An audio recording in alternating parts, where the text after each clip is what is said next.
Hello friends, આજે આપણે એક પાવરફુલ વાક્યરચના જોવા જઈ રહ્યા છીએ કે જે આપણે ડે ટુ ડે લાઈફની અંદર યુઝ કરતા હોય છે.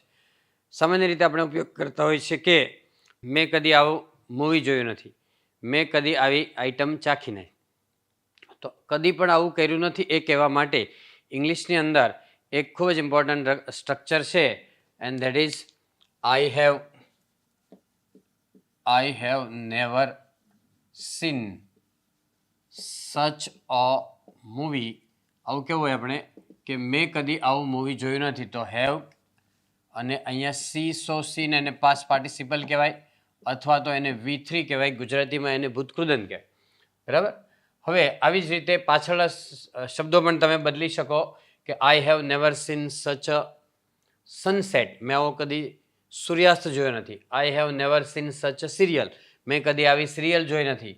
આઈ have never seen such a natural scene, મેં કદી પણ આવું કુદરતી દ્રશ્ય જોયું નથી. તો આ પ્રકારે પાછળનું પણ બદલી શકાય અને આગળ પણ અમુક વર્બની અંદર બદલી શકાય. દાખલા તરીકે આઈ have never heard such a news એટલે મેં કદી આવા સમાચાર સાંભળ્યા નથી. આઈ have never heard such a news, મેં કદી આવું ગીત સાંભળ્યું નથી. તો I have never heard such a song. I have never heard such a ભજન એટલે મેં કદી આવું ભજન સાંભળ્યું નથી. બરાબર.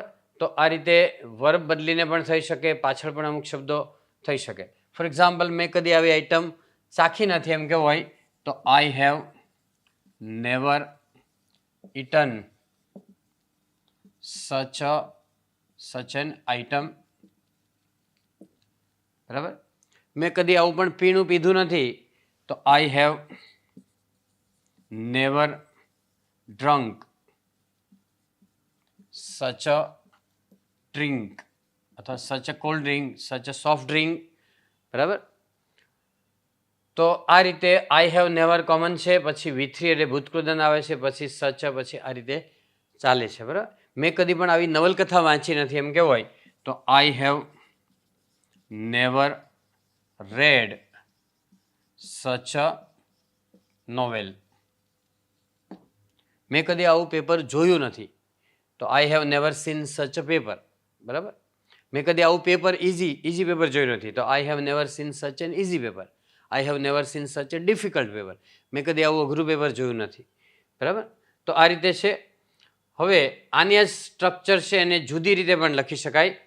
તો આઈ હેવ નેવર એવર પણ લખી શકાય, નેવર અને પછી અહીંયા ever. I have never ever read such a novel.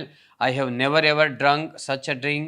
I have never ever eaten such an item. I have never ever heard such a news. I have never ever seen such a movie. તો never પછી ever મૂકીને પણ ઘણા લોકો આ બોલતા હોય છે સેન્ટન્સ. તો નેવર એવર મિનિંગ સેમ છે. આને જુદી રીતે હજુ એક ત્રીજી રીત છે. તો એમાં આગળ નેવર લઈ લેવાનું. નેવર, આ સેન્ટન્સને ફેરવું છે. નેવર હેવ આઈ, નેવર પછી હેવ આગળ લેવું, બાકીનું બધું આ રીતે. Never have I red such a novel, તો મેં આવી નવલકથા કદી વાંચી નથી. મિનિંગ સેમ છે. I never have I drunk such a drink. Never have I eaten such an item. Never have I heard such a news. Never have I seen such a movie. બરાબર. તો એક જ sentence છે, એ ત્રણ જુદી જુદી રીતે, ત્રણ પેટર્ન છે એ રીતે બોલી શકાય. મિનિંગ સેમ છે but the patterns R different. જુદી જુદી પેટર્ન છે ઇંગ્લિશની અંદર. તો આ રીતે આપણે કદી આવું કામ કર્યું નથી એ કહેવા માટે આઈ હેવ નેવર ડન સચ અ જોબ, એટલે આવું કાર્ય મેં કદી કર્યું નથી. બરાબર. તો આ પ્રકારની વાક્યરચના છે. એ તમે આવા પ્રકારના સેન્ટન્સ વધારે પ્રેક્ટિસ કરશો તો you will get mastery over that. Okay friends, so that's all. Thank you very much. Video ગમે તો લાઈક કરો, શેર કરો, ચેનલને સબસ્ક્રાઈબ કરો. Thank you.